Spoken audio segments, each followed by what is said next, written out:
Bonjour, nous allons conclure le Tanya d'aujourd'hui, le 11 Nissan 5780. L'Admour Adaken va parler aujourd'hui et demain de plusieurs niveaux. Il y a ce qu'on appelle étudier la Torah et pratiquer les mitzvot lishma, avec un sentiment, avec une kavana, par amour pour Dieu. C'est-à-dire vraiment pour Akadosh Baruch Hu, lui créer une jouissance, une satisfaction. Et il y a ce qu'on appelle Shelo Lishma Mamash. Lo Lishma Mamash, c'est quand Dieu préserve, on va étudier la Torah ou pratiquer les mitzvot, pas seulement son intention, avec une intention négative. Ça, on le verra demain, par exemple, pour qu'on me respecte, qu'on m'appelle un grand rave, ou que je sois reconnu comme une grande personnalité. Alors là, les conséquences seront assez graves, on en parlera demain. Il y a un autre niveau qui s'appelle Lo Lishma. C'est pas Lo Lishma Mamash, avec une très mauvaise intention, c'est sans intention. Cela veut dire étudier la Torah ou pratiquer les mitzvot machinalement, par habitude, comme une machine qui répète, qui est comme une machine, vous savez, dans une usine, toc toc toc toc toc toc toc toc, c'est la routine.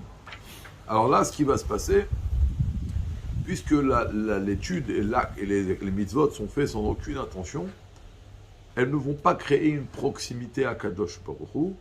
Il n'y aura pas des ailes qui vont pouvoir faire monter notre Torah et nos mitzvot et les approcher à Dieu.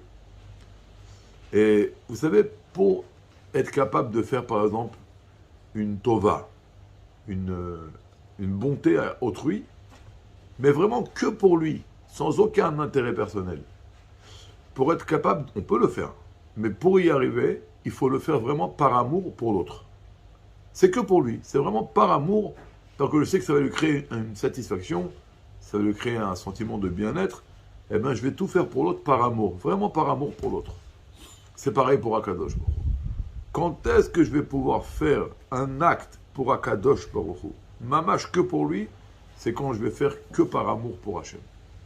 Donc il faut réveiller au moins l'amour naturel que nous avons en nous, en héritage de Abraham Avinu.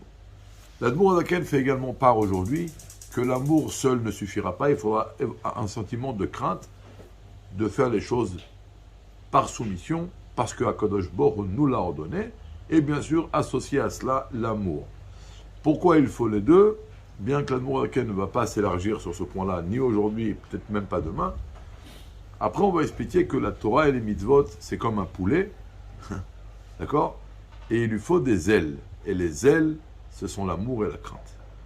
Donc aujourd'hui, nous avons appris qu'il ne faut pas faire les choses machinalement, mais au moins avec un sentiment de minimum, d'amour minimum pour Akadosh Baruch Hu. Aujourd'hui, nous sommes le 11 Nissan.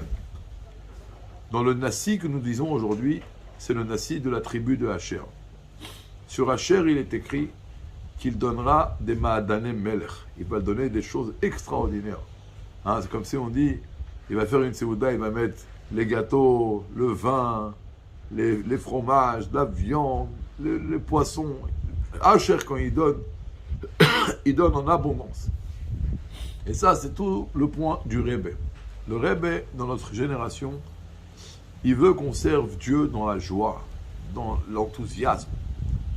Il veut que lorsqu'un juif, il prie, il ne sort pas les yeux du sidour, pas parce que c'est interdit, mais parce que le sidour est plus intéressant que ce qu'il y a autour.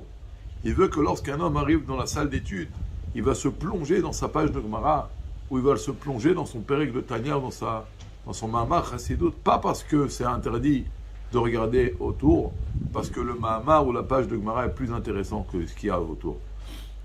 Le Rabbi, il veut qu'on serve Dieu dans la joie, et c'est vraiment lié avec le Tanya qu'on apprend dans ces jours-là, l'amour et avec la crainte, avec un sentiment d'enthousiasme, avec une conviction profonde, de trouver une satisfaction et une jouissance dans la Torah et les mitzvot.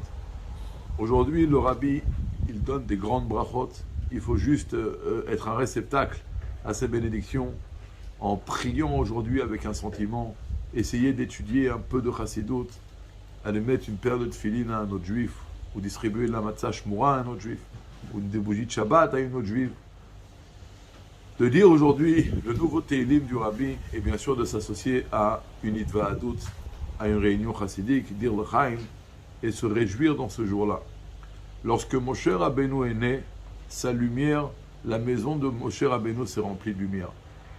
Lorsque le Rabbi est descendu dans le monde, le 11 Nissan 1902, Tavresh Samerbet, c'est pas sa maison qui s'est remplie de lumière, c'est le monde entier qui s'est rempli de lumière. Aujourd'hui, on doit dire à Kadosh Baruch Hu, merci d'avoir fait descendre une Neshama tellement grande comme celle du Rabbi qui a éclairé, qui éclaire le monde, et qui est Bezrat Hashem, qui continuera à éclairer le monde jusqu'à l'avenue de Mashiach et après l'avenue de Mashiach. Toutes les brachot, Chak, Sameach, Vegut Yom Tov.